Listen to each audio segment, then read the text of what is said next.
cirujano de profesión, Dios le llamó al ministerio y él tiene una escuela, me parece que desde kinder hasta secundaria en Chiapas.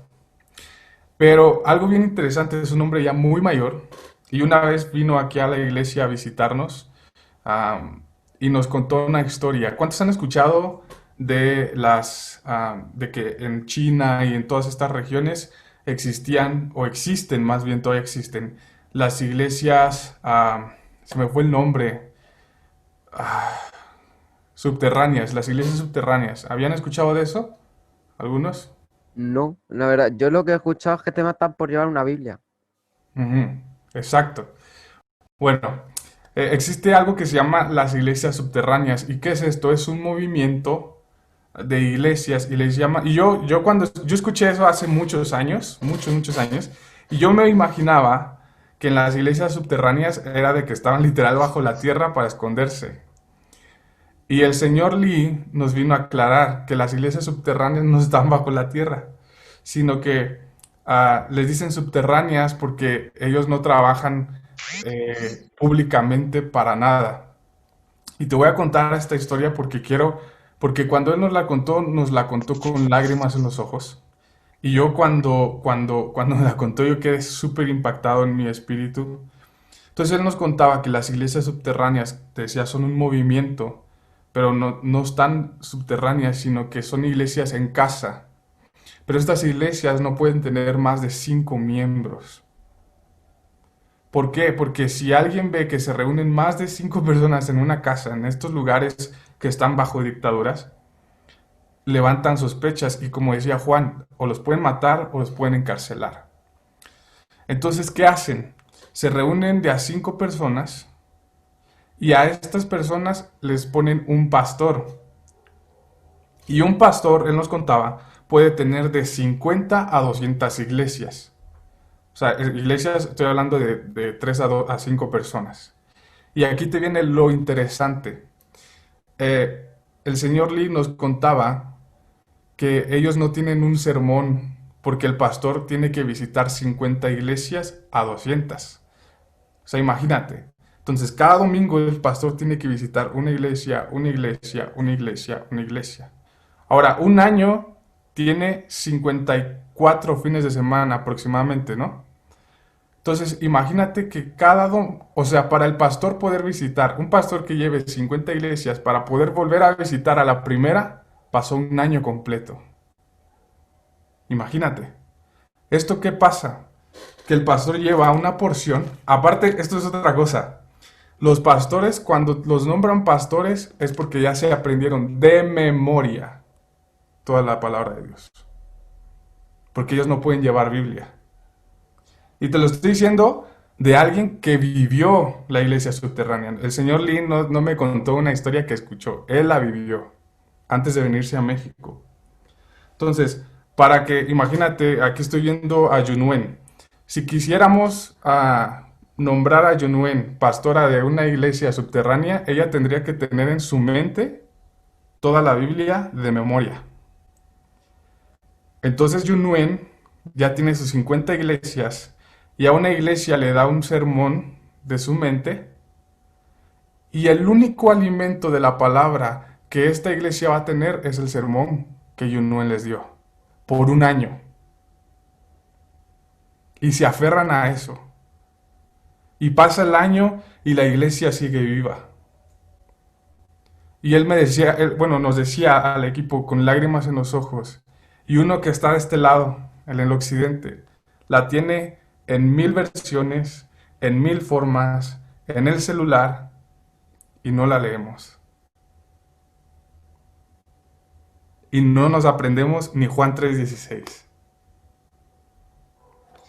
O sea, cuando él me contó eso, yo me quedé, ¿qué estoy haciendo con mi vida? Me sentía el peor cristiano que estaba pisando la tierra. ¿Me explico? Hace muchos años corrió un video, no sé si algunos lo hayan visto, de alguien que llevó una maleta de Biblias a una misión asiática y cómo los asiáticos corrían desesperados a tomar una Biblia. Y nosotros, Y para es de no eso lo que perder te tiempo. quiero hablar. Y es de eso lo que te quiero hablar. Y te quiero contar específicamente la historia de un hombre en la Biblia ah, que se llama Esdras. No sé si has escuchado alguna vez o has leído el libro de Esdras. Y, y si viste la publicidad, el mensaje yo le quise poner anónimos que construyen. Y te voy a explicar un poquito el contexto de toda esta historia, ¿vale? Todos hemos escuchado de Esdras y Nehemías, ¿sí? ¿No? Más o menos. Bueno, Esdras y Nehemías trabajaron en conjunto para reconstruir la ciudad de Jerusalén, que había sido conquistada por el imperio babilónico. Y no sé si recuerdan, por ejemplo, en el libro de Daniel, el pueblo de Israel había sido cautivo por los babilonios. Si se acuerdan más o menos, que estuvieron creo que 70 años Sí, cautivos. fue por el Entonces, rey Nabucodonosor. ajá, sí, eso fue con Daniel, pero bueno, fueron 70 años, pasaron algunos reyes. Después, un rey persa llamado Ciro conquista a todos estos pueblos y se echa a Babilonia. Y Dios toca el corazón de Ciro y libera al pueblo de Israel y le dice, bueno, pueden regresar a Jerusalén, pero Jerusalén estaba hecha ruinas. Entonces, ¿qué sucedió? Pues bueno, enviaron, Nehemías era un hombre que trabajaba con el rey, era copero del rey, el copero era el que se encargaba de probar todos los alimentos del rey para ver que no estuviera envenenado.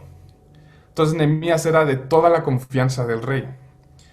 Y él le pide al rey que le dé chance de ir a gobernar Jerusalén para que pudieran reconstruirla. Ahora, tienen que entender que simbólicamente Jerusalén era como, no sé cuál sea la capital de los que están aquí en sus países, o aquí la capital de tu estado, o aquí la Ciudad de México. Era una ciudad sumamente importante para el pueblo de Israel, por eso era el deseo de reconstruir Jerusalén. Aparte, en Jerusalén era donde estaba el templo de David, etcétera, etcétera. O sea, era muy importante reconstruir. Entonces, Nehemías y Esdras se unen en equipo para reconstruir la ciudad de Jerusalén. Esto te estoy tratando de poner un poquito en contexto, ¿vale? Para que nos vayamos entendiendo. Ahora, Esdras, eh, ¿me ayudas, Ángel, cerrando tu micrófono? Gracias. Ángel MCZ. Gracias. Esdras condujo a una parte de los que salían de de Babilonia para regresar a Jerusalén. Y algo bien importante que hizo Esdras es provocar que el centro de la vida de toda la nación de Israel fuera la palabra de Dios. Ahora, quiero decirte algo. ¿Quién era Esdras? Esdras era un descendiente de Aarón, por lo tanto era un sacerdote. Am, y Esdras era escriba. ¿Qué era un escriba? Pa' pronto, era alguien que copiaba la ley. Era alguien que se encargaba de copiar la ley palabra por palabra. Perdón. Ahora, quiero contarte algo bien interesante acerca de los escribas y permíteme leerte un texto bien rápido. Dice, en un principio los sacerdotes eran a su vez escribas, lo que les decía acerca de Esdras. Sin embargo, se dio mucha importancia que todos los judíos tuvieran conocimiento de la ley. Los que estudiaron y obtuvieron una buena formación consiguieron el respeto del pueblo y con el tiempo estos eruditos, muchos de los cuales no eran sacerdotes, formaron un grupo independiente.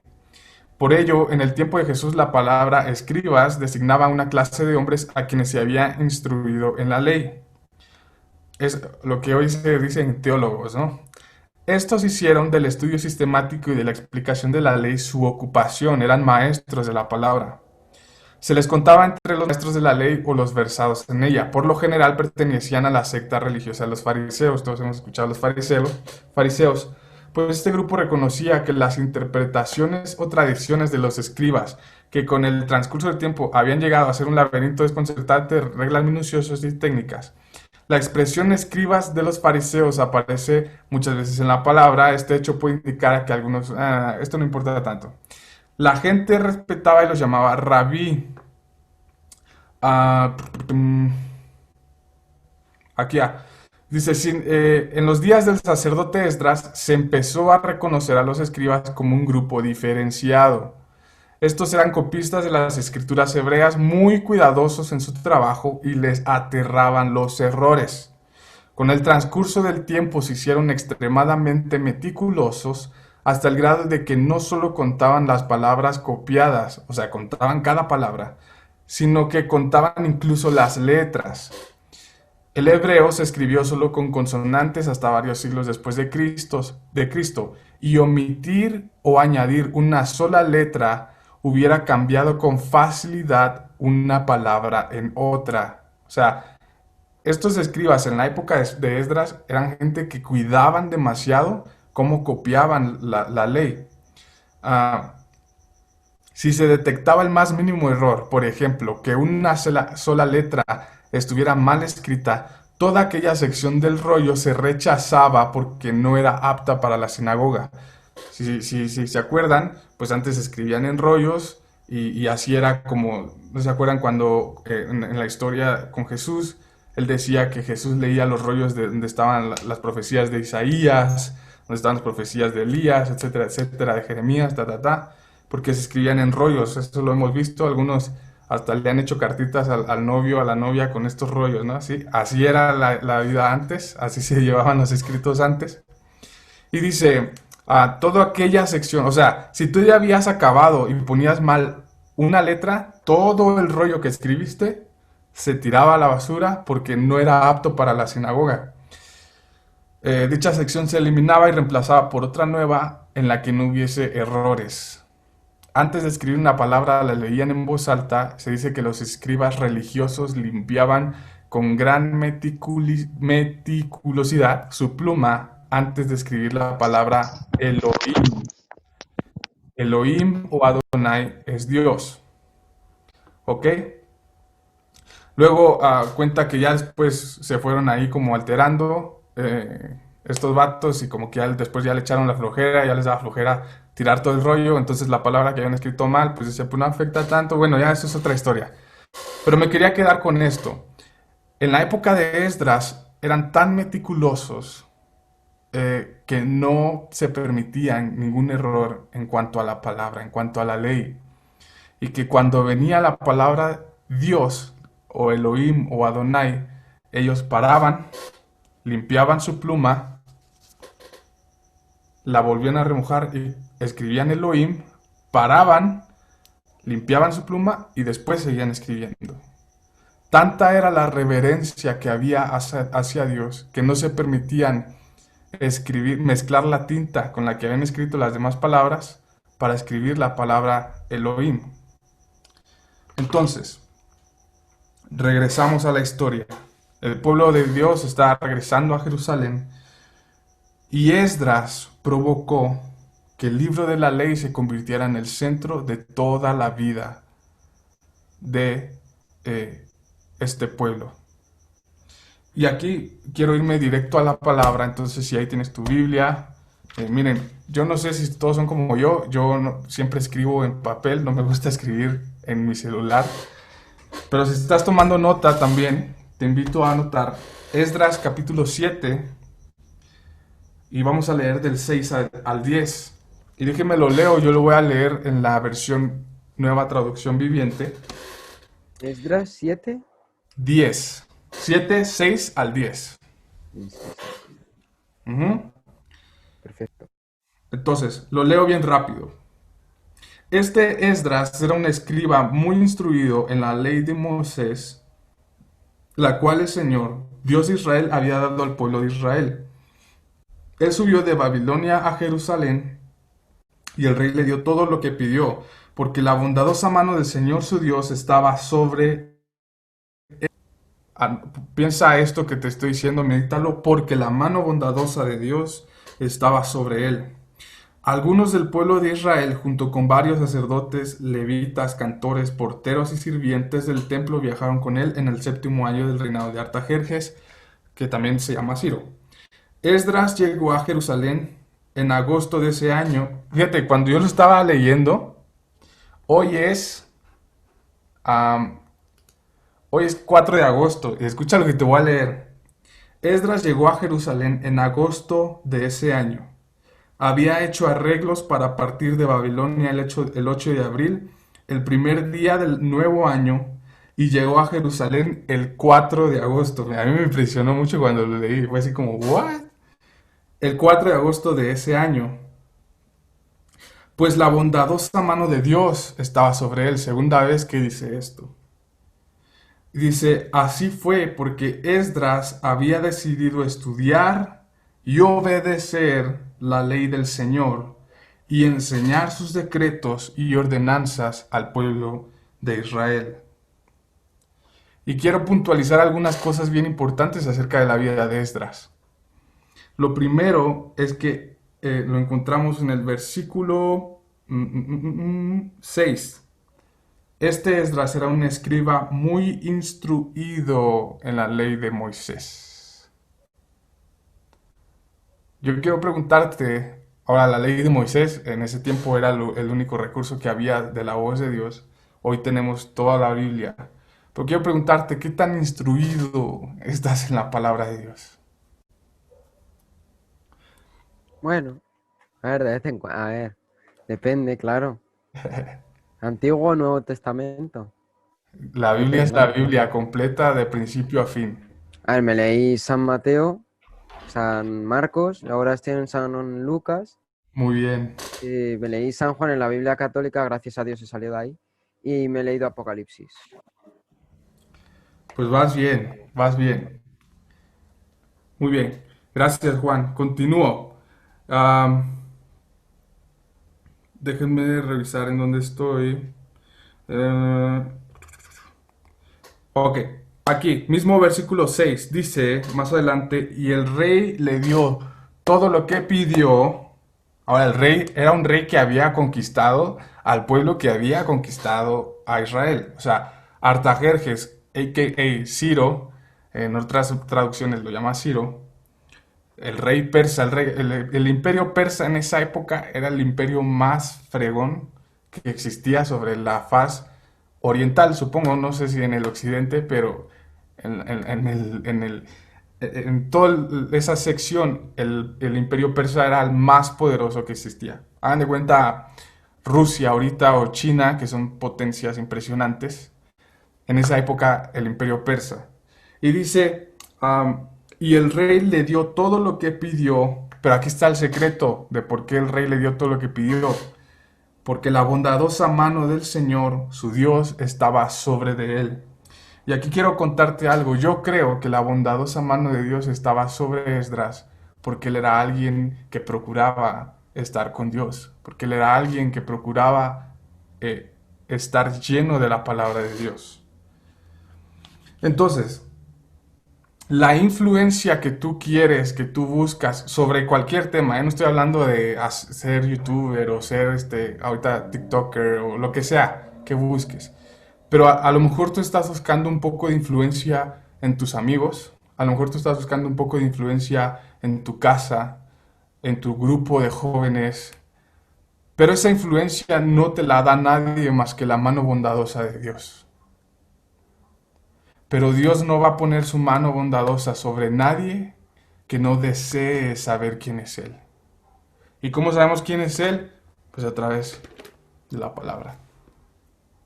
Entonces, parte clave acerca de la reconstrucción de una nación completa era que había un hombre que amaba la palabra de Dios y que supo ser influencia para el bien de una nación.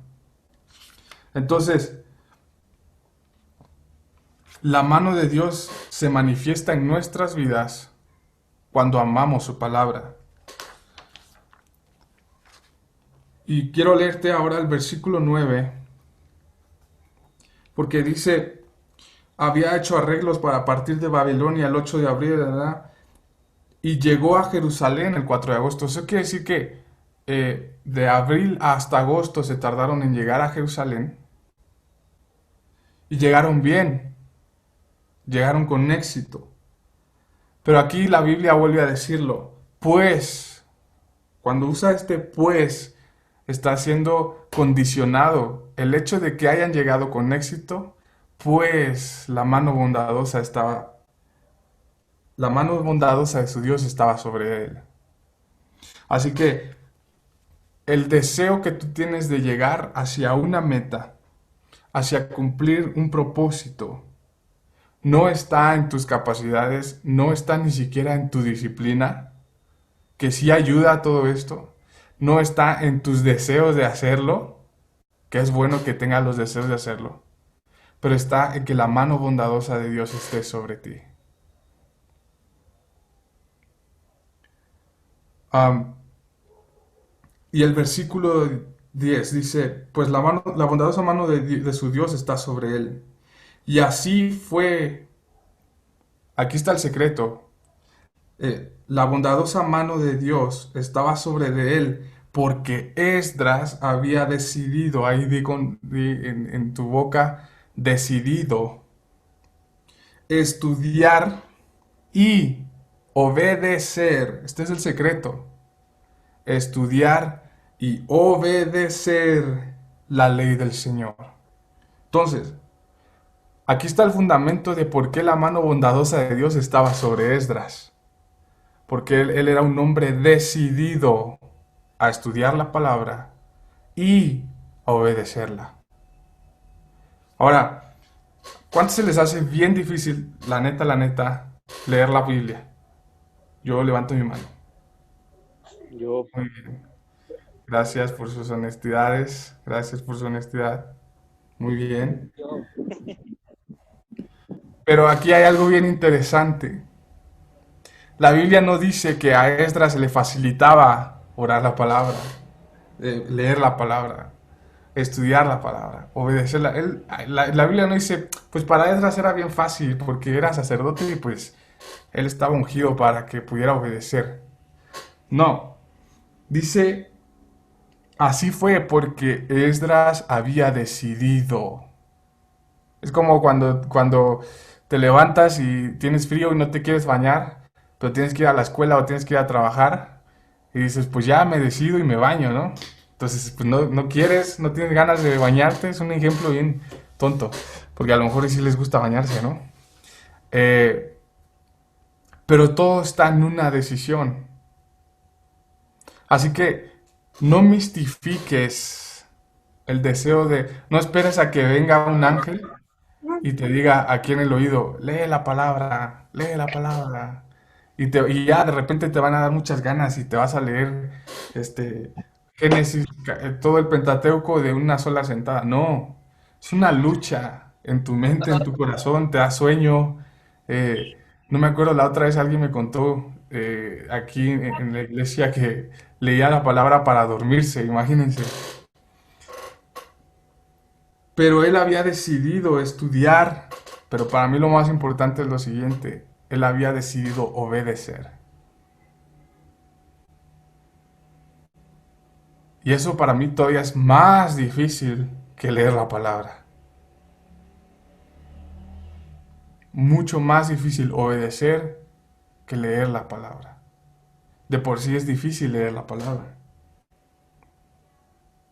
Y algo bien interesante que te quiero decir es que cuando nosotros decimos amar la palabra no es solo leerla. Amar la palabra es obedecerla. Es como, se me viene a la mente, si alguien te dice que te ama, está chido, ¿no? Órale, está chido, me amas. Los que tienen pareja, novio, novia, o no sé, tu familia. Ah, sí, te amo, chido. Pero ¿qué es más chido? Que te lo demuestren, ¿no? ¿Sí o no? Entonces, obedecer, decirle a Dios, sí, Señor, ya hoy leí la palabra. Pues el Señor te va a decir, "Oh, gracias, qué chido, me conociste un poco más hoy". Pero cuando obedeces la palabra, algo va a suceder en el corazón de Dios que va a poner su mano bondadosa sobre ti. y todo lo que creías perdido, y todo lo que se te hacía difícil, y esas metas que veías muy lejos, de pronto van a llegar y se van a cumplir. Pero hay que poner prioridades.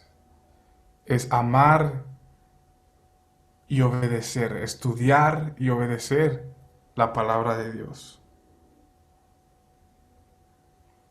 Y eso es lo más difícil. Yo no sé yo no sé cuál sea tu Jerusalén que está en ruinas.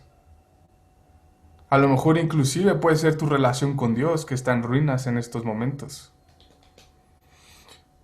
No lo sé. Puede ser en tu casa, tu familia, tu situación familiar, tus emociones. A lo mejor alguien, un chico o una chica te destrozó tus emociones. No lo sé, no lo sé cuál sea tu Jerusalén. Pero la única manera en la que se va a reconstruir esta Jerusalén es estudiando y obedeciendo la palabra de Dios. Y a veces dices, no manches, pero ¿cómo nada más estudiando? Pues es que cuando uno se da cuenta todas las promesas que están escritas aquí para ti y para mí, te deja insatisfecho leer un poquito. Te quedas atrapado y decir, todo esto Dios piensa acerca de mí.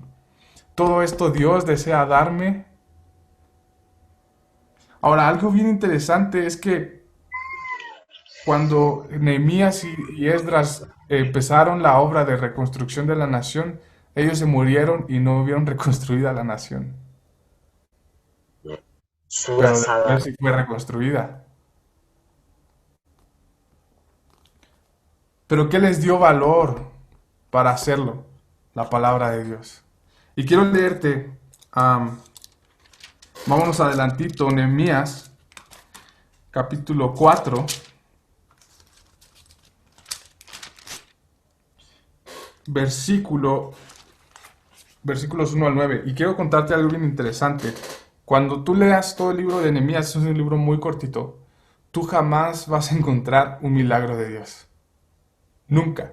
En todo el libro de Nehemías no se va a mencionar y Dios hizo esta maravilla y Dios trajo este milagro y Dios hizo que de repente se reconstruyera toda la muralla. Al contrario, vas a encontrar muchas historias sobre los enemigos del pueblo de Israel queriendo venir a molestarlos. Y justamente te quiero leer algo de eso. En el versículo 1 dice, cuando Sanballat se enteró de que estábamos reconstruyendo la muralla, se enojó muchísimo. Esto quiere decir que hay situaciones, hay gente, y el diablo se va a enojar cuando tú decidas empezar a reconstruir algo. Cuando tú decidas comenzar a reconstruir tu relación con Dios, el diablo se va a enojar. Cuando tú Demasiado. decidas comenzar a reconstruir tu relación con tu familia, el diablo se va a enojar. Cuando tú decidas reconstruir la pasión en el fuego de los corazones de tus jóvenes en la iglesia, el diablo se va a enojar. Cuando tú decidas reconstruir lo que sea, el diablo se va a enojar. Y dice, se puso furioso y se burló de los judíos. Ojo aquí, pensamientos que te dicen, no, tú estás bien tonto, tú estás bien tonta, no la vas a armar, Eso es el diablo. Diciendo ante sus amigos y los oficiales del ejército de Samaria, ¿qué cree que está haciendo este pobre debilucho grupo de judíos? ¿Acaso creen que pueden construir la muralla en un día por tan solo ofrecer unos cuantos sacrificios? Esto quiere decir que el pueblo de Israel había antepuesto adoración antes de construir.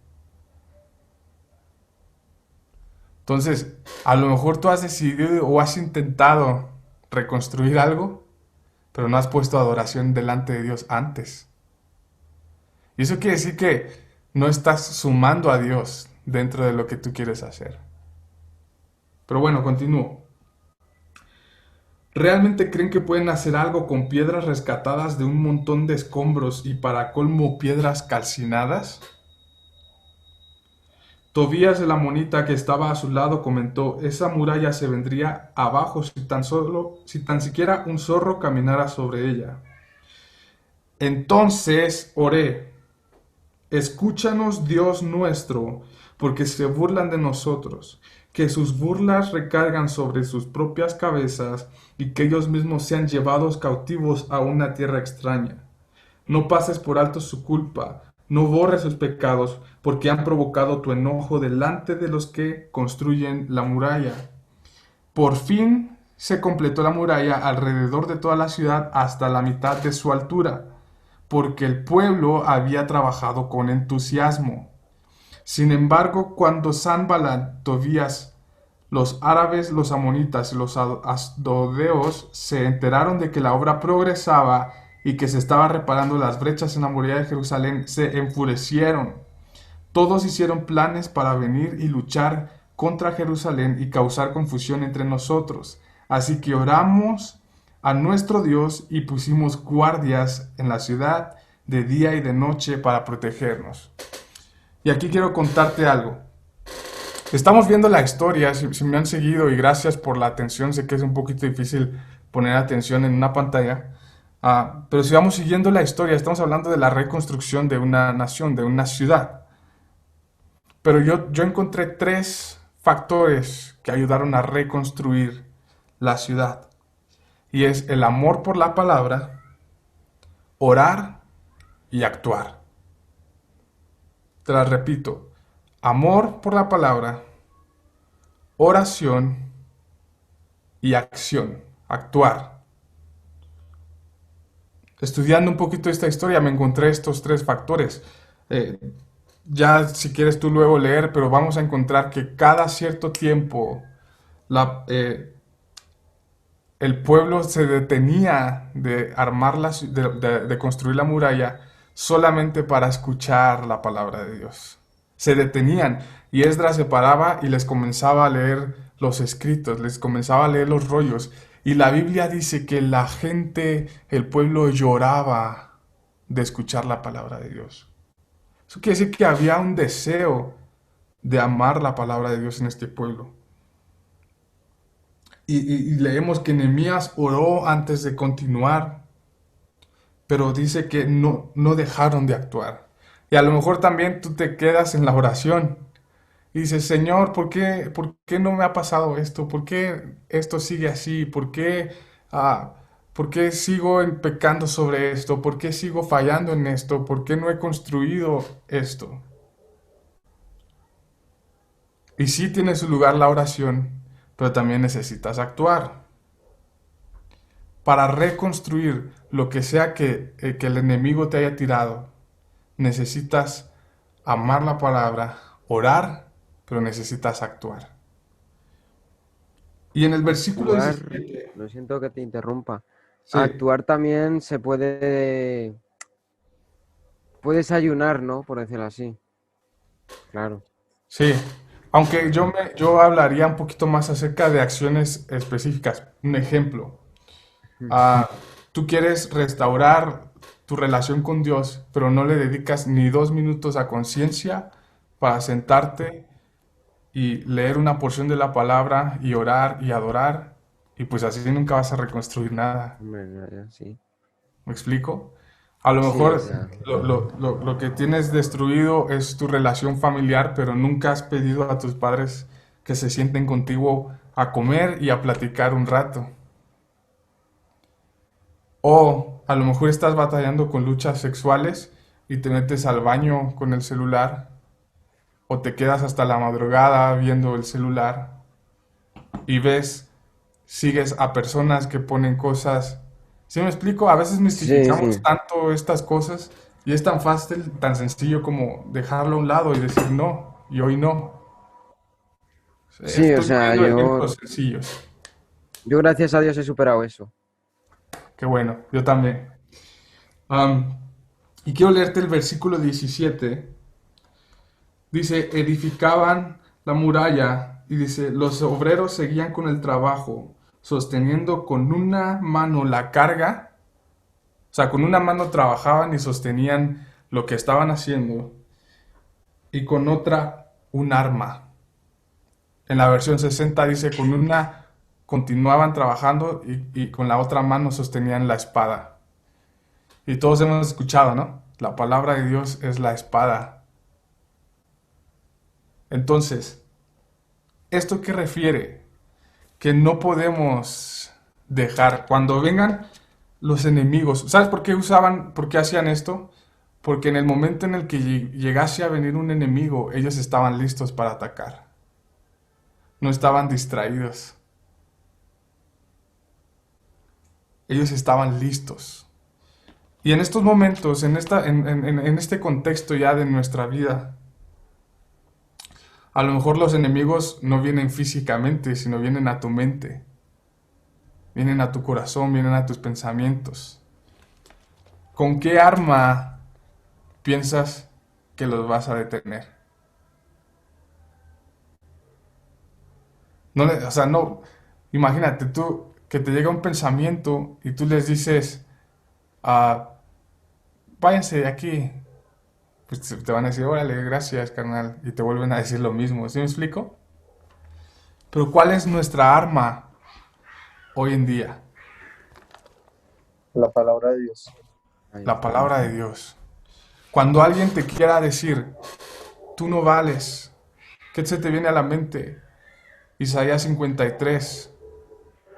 Jesús murió por mí en la cruz. Cuando se te venga a la mente pensamientos de te vas a enfermar porque a tu mamá, a tu abuelito le dio cáncer, tienen diabetes, tienen hipertensión. Igual, Isaías 53, Él llevó nuestras cargas, en la cruz se llevó nuestras enfermedades. Pero si Ah, tú no estás lleno de la palabra, si tú no consumes esto, tú no vas a tener armas para detener al enemigo. exacto. Yo Los vas quisiera, a tener aquí en tu cara, burlándose de ti, como leímos al principio. yo quisiera, yo Sí. quisiera decir algo, hermanito. Eh, ahorita estaba escuchando una prédica de Marcos Brunet y él nos decía que habían 4 voces. ¿Cuáles eran las 4 voces? La primera era la demanda de la gente. Nosotros tenemos que aprender a escuchar la voz de Dios, porque si no escuchamos la voz de Dios no estamos en nada.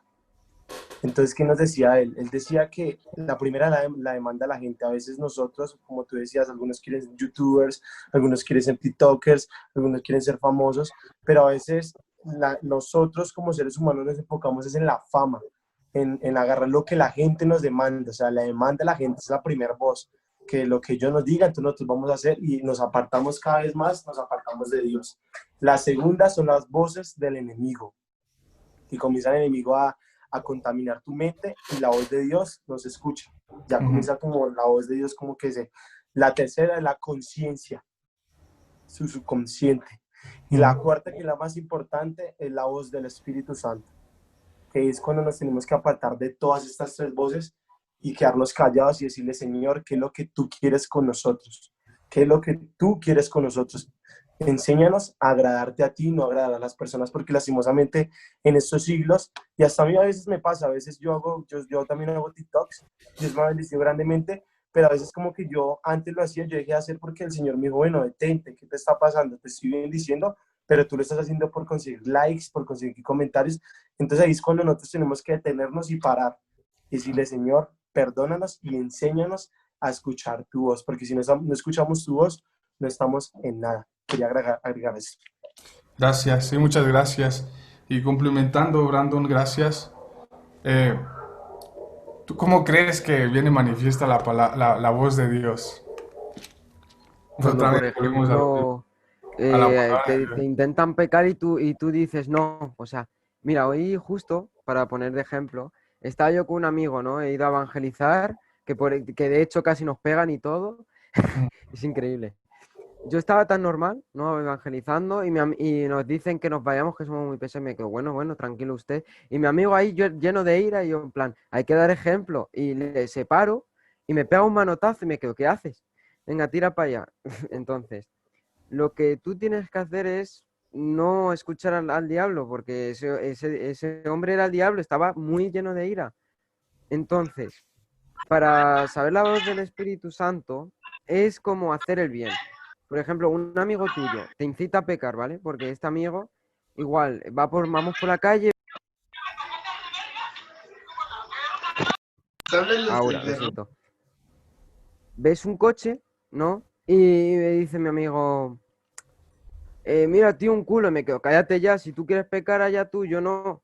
Y me dice, es que, tío, tengo un tanga. Cállate ya, tío. Yo no quiero escucharlo. Si tú quieres pecar, bueno, yo quiero mi relación con Dios. Y Ah, claro, y el problema es que no cree tampoco los dones del Espíritu Santo. Y tú te vas a Primera de Corintios 12 y te ponen los dones. Te vas ujú, a San Mateo 16, creo, y también te los pone. claro. Así que Sí, pues nada. gracias, Juan. Pero justamente, o sea, ¿qué se te vino a la mente, Juan? Versículos de la palabra de Dios. Efectivamente. ¿Qué es eso? Entonces, eso es lo que yo quiero animarte en esta noche. Eh, lo que decía Brandon, la palabra de Dios te va a entrar por un versículo. No esperes que se escuche la voz grave que escuchamos en la tele o en los programas o en las obras. Puede llegar a suceder, pero puede que no. Y no te vas no, no nos va a pasar. A mí no me ha pasado. Llevo casi toda mi vida de cristiano y nunca he escuchado la voz así de Dios. Pero que he escuchado en mi mente, se viene un versículo y es cuando digo, "Uf, no, no es por aquí, es por acá". Entonces, las batallas en la mente son ganadas a través de la espada, que es la palabra de Dios. Lo que sea que esté en tus pensamientos. Ahora, ponte a estudiar un poquito de la palabra de Dios y vas a encontrar que cada pensamiento malo tiene su respuesta en la palabra de Dios. Cada uno de los pensamientos. Si tú luchas con pensamientos suicidas, hay algo en la palabra que dice, yo no moriré, sino que he de vivir para contar las maravillas de Dios. Amén. Este salmo lo escribió el rey David en uno de los peores momentos de su vida. Y él se quería morir. Él se quería morir. Pero Dios le habló. Y él después dice, yo no voy a morir. Yo he de vivir para mostrar y para contar las maravillas de Dios. Entonces, la palabra de Dios está llena de respuestas. ¿Qué salmo es? Perdona que te interrumpa. Déjame, porque lo tengo en mi mente, pero ahorita se los digo concretamente. Para aprendérmelo. Sí.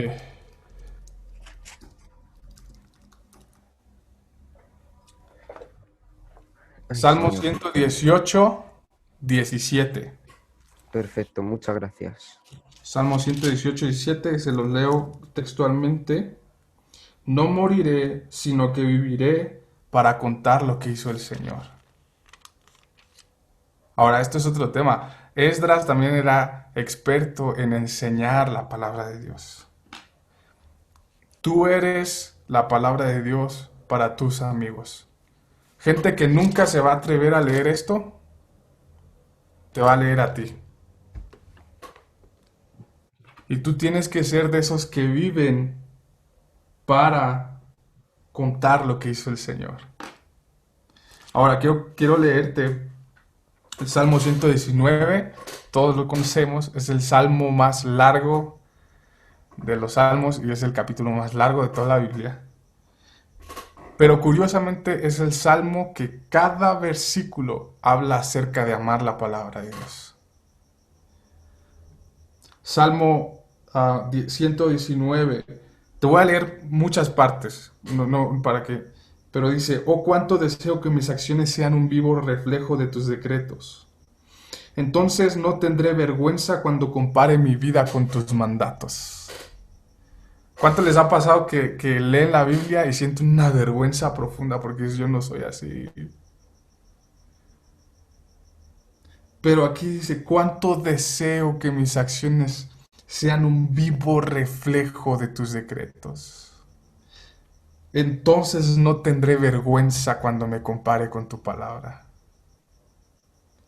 A medida que aprendo tus justas ordenanzas, te daré las gracias viviendo como debo hacerlo. Tú agradeces a Dios con actos de obediencia a su palabra. Obedece decretos, por favor, no te des por vencido conmigo. Otra vez lo que les decía, las respuestas que hay en la palabra. ¿Cómo puede un joven mantenerse puro? Obedeciendo tu palabra. Esto lo estoy leyendo, 119:9. Si tú luchas con pensamientos de impureza, ¿cómo puede un joven mantenerse puro obedeciendo tu palabra? Me esforcé tanto por encontrarte, no permitas que me alejes de tus mandatos. He guardado tu palabra en mi corazón para no pecar contra ti. Me alegré en tus leyes, tanto como en las riquezas. O sea, lo que tú sea que te alegres hoy físicamente, materialmente, esa misma alegría está describiéndole al rey David aquí que la encontró en su palabra. Y el rey David era un rey. Él tenía todo lo que quería. Pero tanta satisfacción le daba leer la palabra como las satisfacciones que encontraba en la vida.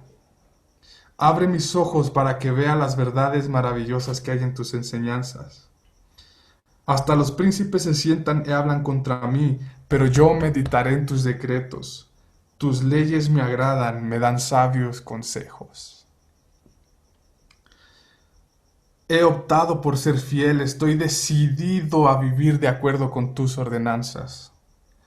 Perseguiré tus mandatos porque tú aumentas mi comprensión. Si tú luchas con pensamientos de que no te entra bien en la escuela y que no soy bueno para la escuela y que no soy bueno para la escuela, aquí dice el rey David, enséñame tus decretos, porque tú aumentas mi comprensión. El Señor va a aumentar tu entendimiento conforme estudiemos la palabra de Dios. Entonces, yo pudiera seguirte leyendo el Salmo 119 y yo me emociono mucho cuando lo leo. Pero tú tienes que ser este Esdras, que ame la palabra, que obedezca a la palabra, y vas a reconstruir todo aquello que el enemigo haya venido a destruir. Pero hay que aprender a deleitarnos en la palabra. No es fácil, es complicado.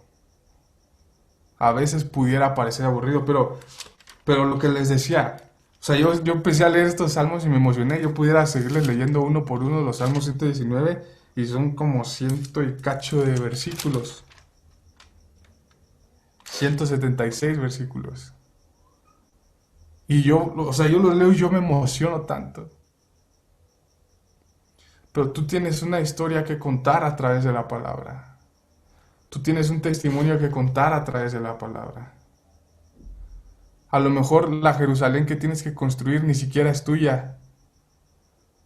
A lo mejor la Jerusalén que tienes que reconstruir es un amigo que está podrido en depresión y tú le tienes que enseñar a que la Biblia sea el centro de su vida. A lo mejor tú tienes conocidos que están peleados, familias que están deshechas.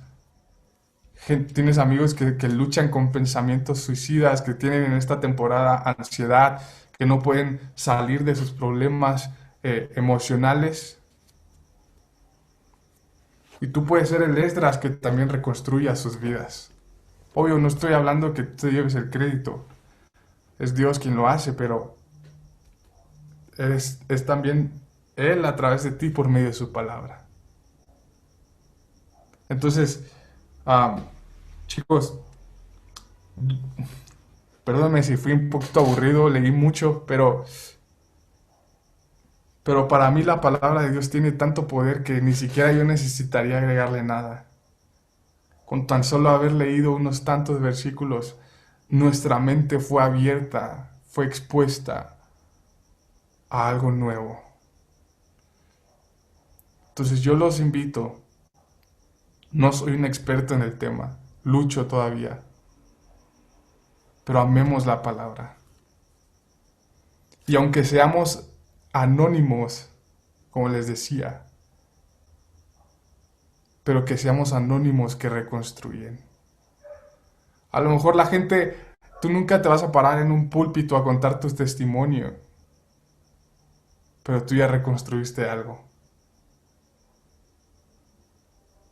A lo mejor dentro de tu grupo conexión o en tu iglesia colaboras y tú nunca llegas a predicar en el púlpito, pero pregúntate a cuántos de mis amigos ayudé a reconstruir su Jerusalén. Pero el poder no está en ti. El poder está en la mano bondadosa de Dios sobre ti, que viene como respuesta de haber amado su palabra, de haberlo puesto en el centro de tu vida. Así que lo que sea que pudiera cruzar tu mente, lo que te decía, cada situación de la vida tiene una respuesta en la palabra de Dios. Cada situación. Solo hace falta un poquito de interés en encontrarla. Así que se escucha medio triunfalista, medio positivista, pero hay una respuesta para tu problema. Una pregunta, hablando ya de problemas. Sí. A ver, yo tengo un amigo que es el que te he contado antes, ¿no? Que me tienta y todo esto. Gracias a Dios supero eso, que la borro. A ver, dice que es cristiano, ¿vale? Es bautista. Ya sabes que en el dones de lenguas y todo esto no creen. Mm. Y en la Biblia lo pone y yo se lo he dicho. Pero el problema es que está con la masturbación. Y ahí yo le estoy diciendo, tienes que parar. Me dice, es que el problema es que me gusta. Y yo, párate ya. O sea, Ujú. es que me cuenta en plan cuántas veces lo hace y me quedo, ¿yo para qué lo quiero saber? Pero bueno, de verdad va muy mal. Por eso te lo pregunto, a ver qué puedo hacer. Aunque yo ya he sembrado, como quien dice. Sí, mira, tú no eres el Espíritu Santo, ¿Yo? ¿eh? Yo no soy nadie. Yo no soy nadie. A No, mí si por me eso, a eso me usa... refiero. Y a veces nos clavamos con temas así, pero a lo que iba es que tú no vas a poder hacer la obra que que solo el Espíritu Santo puede hacer. Entonces, ¿qué hay que hacer? Ámalo primero que todo. Hombre, eso Y sí. una respuesta del amor es la oración. Entonces, ora por él. Y ámalo, y ámalo, y ámalo, y ámalo. Y un día, escúchame lo que te digo, un día él va a llegar y te va a decir, estuve a punto de hacerlo y me llegó una convicción tan fuerte que no pude hacerlo. Y no lo he hecho en tantos meses. Escúchame lo que te digo. Madre mía, Pero entonces tu ponme así. tarea, pero tu tarea no es ni juzgarlo, No, no, no, eso no, sí, hombre. No me ni nada. faltaba. Tu tarea, ni, escúchame esto también, ni salvarlo ni rescatarlo de su desgracia, de su pecado. Tu tarea es amarlo y orar por él. Esta es la manera en que reconstruimos. Por eso te dije, amar la palabra para que tú tengas algo que darle, orar por él y actuar. En este caso, el actuar es el amar, amarlo a él. Mira, de hecho hoy, lo siento por interrumpirte. Sí, no te preocupes. A ver, estábamos leyendo, ¿no? Creo que era Corintios. Y ponía, eh, Dios no te va a dar más tentación de la que no puedes soportar o algo así ponía. Y Ujú. entonces yo lo he dicho y digo, mira, te está hablando. Porque es que él, no sé, Yo quiero agregar algo. Sí. Yo te quiero decir algo a ti, hermanito de España. ¿sí? Hay algo que yo aprendí y que Dios me lo enseñó, que Dios nunca lo pasa a uno, o sea, Dios nunca lo tinta con pecado. Nunca, nunca lo va a pasar por una prueba de pecado. Nunca. Eso quítatelo de tu mente. Dios te está hablando a ti que Dios nunca va a colocar una prueba que tú no puedas soportar, una prueba para que Él nos forme. Pero eso es nunca te dejes meter de las personas, porque a veces yo también creía, yo decía, Señor, tú me estás tentando con eso. No, es el diablo. No, Dios nunca tienta porque Dios no es un Dios de pecado, Dios es un Dios de santidad. Entonces Dios nunca te va a tentar con pecado. Claro está, lo permite, mas Él nunca te tienta, nunca. O sea, quítate eso a la cabeza, porque Él es un Dios santo. Vale. Gracias, hermano. Justo yo te iba a comentar eso.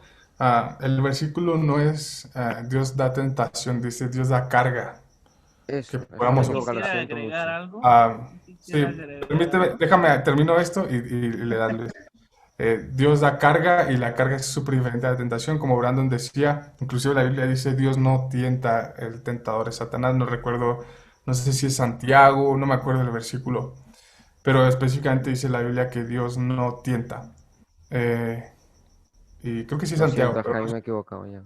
No, no te Sí. preocupes, dale.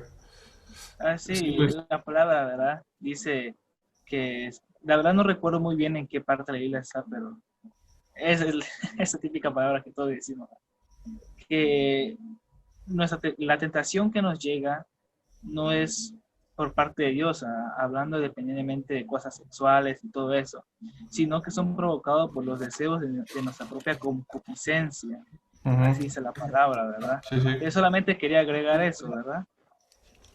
Y algo bien, bien interesante, y esto fue el paréntesis, porque yo ya estaba justo acabando mi tema, pero ya lo sacaste, Juan. Ah, Me está está en cayendo aquí Hebreos, una por equivocarme. no, no te preocupes.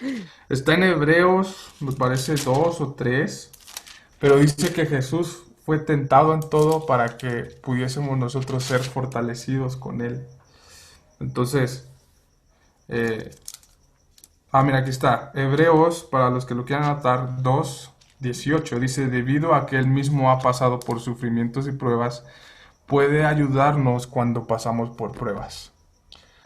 Entonces, también me parece que primero Juan dice que él fue tentado en todo, eso quiere decir en todo. Cuando la Biblia dice todo es todo. Creo que ese es primero de Juan, no recuerdo ahora la cita, pero dice am, que él fue tentado en todo. Y es en el mismo contexto donde habla que abogado tenemos en Cristo Jesús. Así que si tú luchas con pensamientos de que no la voy a armar, bueno, Jesús ya fue tentado, él permaneció santo, por lo tanto somos santos porque él ha sido santo. Y, y abogado tenemos en él. Y bueno, ya nada más para acabar mi parte, porque esto continúa, me parece, Isaac. ¿Me permiten orar junto con ustedes para sellar esta palabra? Am, muchas gracias, Señor Jesús. Muchas gracias, Espíritu Santo, por tu palabra. Señor, es tan eficaz. Dice, ella misma dice que es como palabra, como espada de doble filo que penetra hasta lo más profundo del alma. Así oro, Señor, que en esta noche, que me diste el privilegio de compartir unos versículos de ella. Pero Señor, llevamos casi una hora y hemos hablado de tan pocos versículos. Eso quiere decir que hay una profundidad impresionante en tu palabra. Y permítenos amarla, Señor. Permítenos instruirla. Permítenos llenarnos de ella. No solo con la intención de querer compartir algo o de sentirnos superiores. Guárdanos, Señor, de eso. Más bien, que la usemos como espejo para reflejarnos en ella y que tú puedas decirnos y enseñarnos qué tenemos que cambiar, qué tenemos que quitar, qué podemos fortalecer. Y que como el rey David decía, que cuando la leamos no sintamos vergüenza, sino que digamos, wow, tú me has ayudado a cumplir tus mandamientos. Yo bendigo a cada chico aquí, a cada señorita. Gracias, Señor, por el privilegio de estar frente a ellos. Y oro, Señor, que la pasión que hay en ellos por seguirte a ti, por aprender de ti, no sea quitada ni apagada jamás. Que las batallas de la mente que les quieran decir que no valen, que, que no tienen lugar en este lugar, se callen y que pueda gobernar tu palabra en ellos. En el nombre de Jesús. Amén.